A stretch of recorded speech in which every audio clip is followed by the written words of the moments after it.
Tower, Coast Guard 6562 Delta, taxi Coast Guard ramp to contact pad. The impact a hurricane has on our area has everything to do with geography, water, trees, flatness.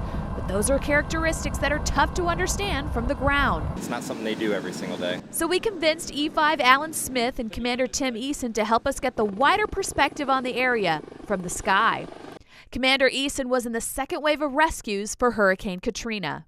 It was definitely shocking to see the city basically turned into a bowl of water. Alan Smith is in charge of making sure we don't fall out of the chopper. I'd have liked to known if somebody may have gotten sick before. I'd have had some stuff available for that, but other than that, good to go. Understand 6562, clear for takeoff. What's immediately apparent to a novice in the sky is Commander Eason's perspective every day. I think living in the area, you lose sight of the fact that Savannah really is surrounded by so much water and so much marshland.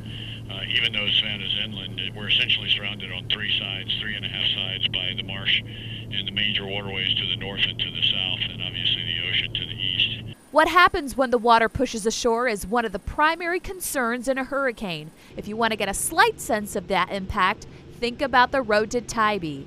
And if you've ever been around Savannah on a flood tide or a spring tide, when Highway 80 has water across it, you realize it doesn't take a whole lot of water to block the roadways. Because remember, that water that's coming down the Savannah River's got to go somewhere. Disaster mitigation expert Chuck Watson says Savannah is a peninsula, much like Florida, a situation compacted by the fact that there are few highways and roads leading away from the coast. Commander Eason agrees.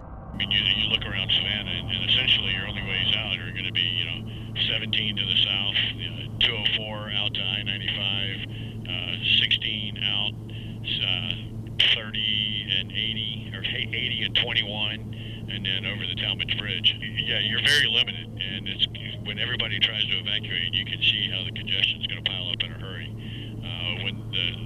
Typically when they enact a significant evacuation, they'll turn I-16, the eastbound lanes into westbound lanes, but even that, it just turns it into a parking lot.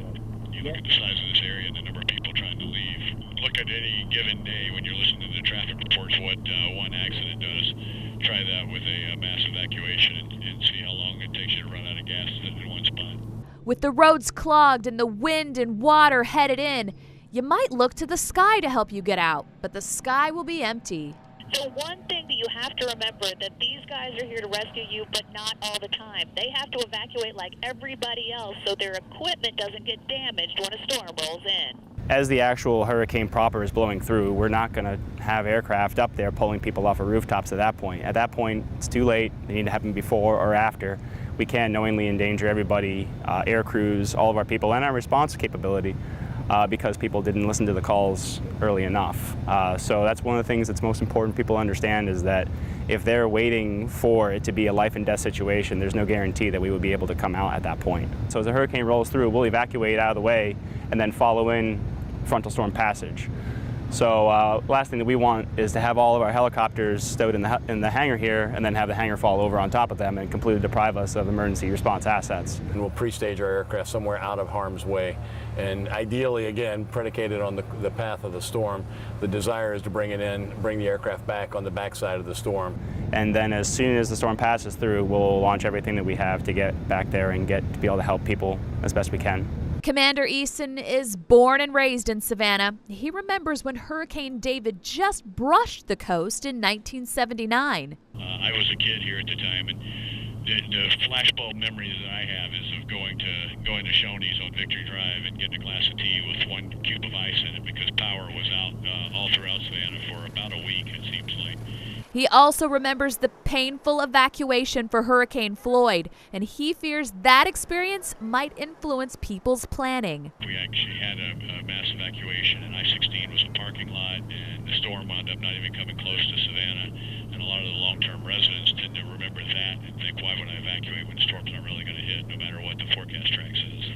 When, not if, a hurricane comes our way, the best advice we can give is to follow the example of people who have planned and dealt with hurricanes before. Here's what Commander Eason will do. Well, the first thing that comes to my mind is my family's safety. I'm not going to have the option. I'm either going to be here or I'm going to be with the aircraft as we're repositioning the aircraft. But I want to make sure that my family is out of harm's way, and I can talk to them after the storm and bring them back once everything is clear. But I don't want my family being caught and isolated, trapped, caught in flooding, etc.